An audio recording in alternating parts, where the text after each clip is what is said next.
Hey, Motorman here. I'm at Newport Richey Harley Davidson, and I'm about to take this bike for a ride.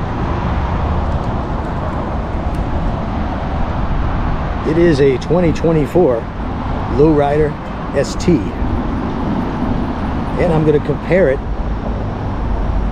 to my Low Rider S.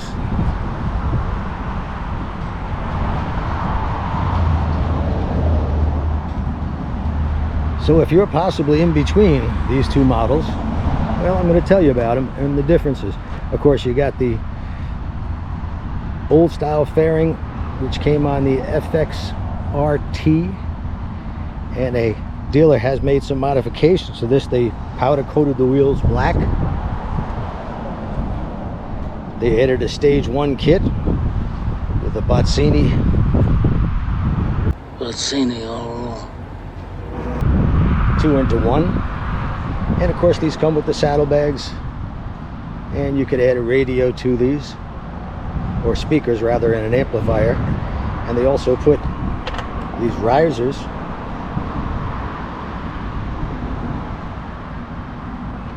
and I'm going to take it for a ride and do some comparison. My goal for this video is to tell you, if you're in between, well, should I get the S model or should I get the ST? And price isn't the main factor. Both the bikes are really the same motorcycle. They're going to ride the same, they're going to handle the same, and they're going to have the same amount of power. Speaking of which, according to Harley Davidson, you've got 103 horsepower and 125 foot-pounds of torque at 3,500 RPMs. Weight on the ST model is a little bit more at 721 pounds versus 679 for the S model. Price-wise, yes, there is a difference. $24,100. That's for the base color, the gray, which, by the way, I think looks better, this shade of gray, than the gray that was offered last year and I believe the year before. So it's yeah, you're not going to look like a cheapskate. It is a nice color. If you want the black, it's going to be $650 more, and if you want one of the other colors, another $750. So price-wise, there, it's a few $1,000s difference.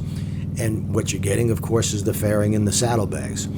If you like that, the styling of the fairing, which was based on the FXR and I guess the FXRP back in the late 90s. Back then, the funny thing is, people who bought this motorcycle would generally take the fairing off and put on a windshield or go without anything. But it's all the rage today. People seem to love this. To me, the main reason I chose the S over the ST is I'm not crazy about the looks of the fairing. To me, it's just makes the front end look a little bit too heavy in comparison to the rest of the motorcycle. No big deal, but as I said, the bikes are going to ride the same, they're going to handle the same, and in my thinking, I knew I had a Memphis Shades fairing already. All I had to do was paint it. But if you're going to add a fairing to the S model, you figure about another $500. As far as saddlebags, you can add saddlebags to the standard S model. If you want to go the cheap route, you can go as low as $200. Harley makes some really nice looking semi-hard bags that expand for the S model. They're about $1,000, or there's many other choices, anywhere from, like I said, $200 up to $1,000. Just depends on how much you want to spend. In which case, if you did that, you got a nice touring motorcycle as well.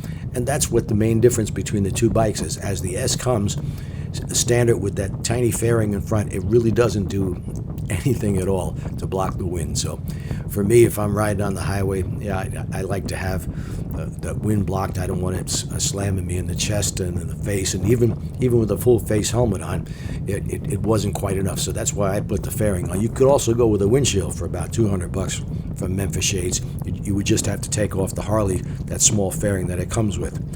So it really comes down to, well, a matter of styling and a matter of how much money you want to spend. Now, the ST model is called a Sport Tourer, and that's exactly what it is. It's a sporty motorcycle that's able to tour as well. You're going to be perfectly comfortable on it. Seat height, by the way, is 27 inches for either one, so even the shortest of riders can flat-foot this bike easily. The stock seat, yeah, they're the same on both bikes. And after an hour or so, you're starting to move around on that seat. I put the CC Rider seat on mine. It's better comfort. And this particular bike that I rode had the Saddleman step-up seat, which is pretty good. I just don't happen to like the style of that big hump that you have behind the rider's seat. But that's just a matter of taste, and of course everybody's different. So as far as comfort, that's something you're gonna have to figure out for yourself. But it really comes down to what you're looking for. Do you want more of a naked bike, or do you want more of a touring bike? Those are the main differences with the way these bikes come.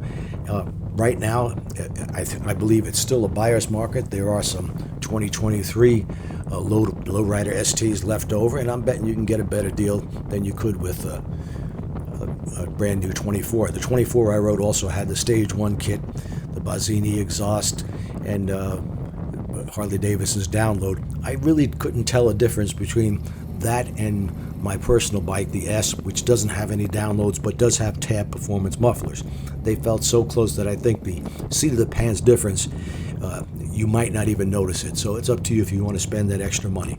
But both of these are fine cruisers, and with the ST the way it comes, it's a fine touring bike as well. It's not going to be as comfortable as Harley's other touring models, the FLH bikes with the Road King or the Road Glide or Street Glide. It's not as smooth, and power-wise, yeah, maybe a little bit faster because it weighs about 150 pounds less than those bikes. So if you think about the average weight of a passenger, that would be the difference as far as performance.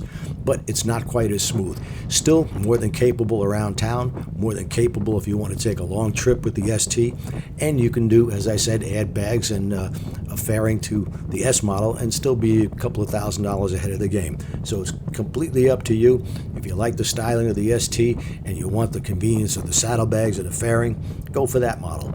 If that's not a big concern for you, just throw on a Memphis Shades fairing or many others. There's several different brands, but I know the Memphis Shades ones, they fit well and they work quite well. Not quite as good as the fairing that comes on the ST model, I could say that.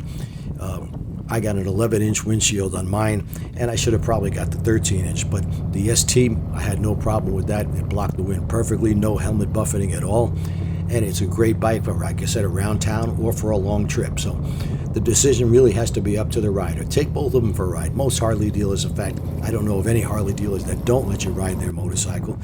Ride both, see what you like, and of course, what's in your checking account.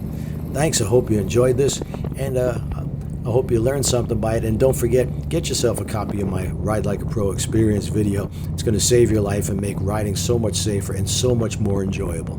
Thanks for watching.